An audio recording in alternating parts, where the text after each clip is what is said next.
siang, saya Ros Rizani, saya dari kelas S2E. Di sini saya ingin menjelaskan terkait filsafat. Filsafat adalah antara teologi atau ilmu pengetahuan terletak di suatu daerah tidak bertuan.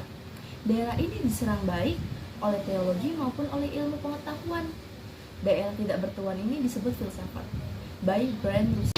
Arti filsafat merupakan sebuah disiplin ilmu yang terkait dengan perihal kebijaksanaan.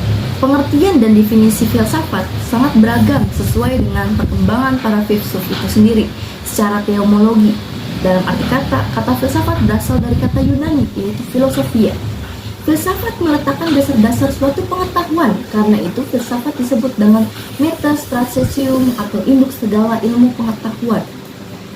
Kajian informasi terkait filsafat yaitu sistematika filsafat yang ada atau being, reality yaitu hal nyata, eksistensi ruang dan waktu, substansi wahana sifat, esensi yaitu hakikat, unsur, materi, elemen dan substansi, struktur atau form atau bentuk, perubahan yaitu change, hubungan sebab akibat dan hubungan asosiasi.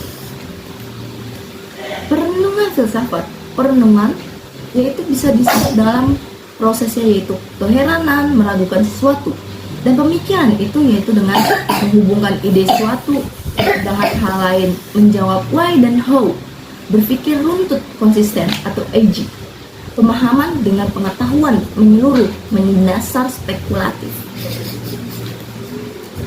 Berikut dengan contoh berpikir filsafat. Pertama, dalam proses bagaimana sih filsafat itu bisa terjadi, yaitu dari masukan, yaitu dengan fenomena, kegelisahan dan keheranan, sehingga menjadi menyaksikan, meragukan, dan keingintahuan.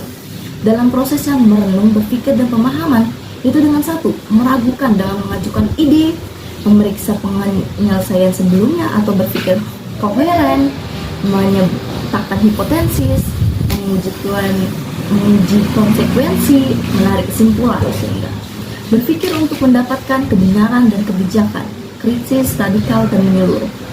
Dan hasilnya itu diperoleh kejelasan objek dan pemahaman, menghasilkan konsep teori yang koheren, radikal, dan kompetitif.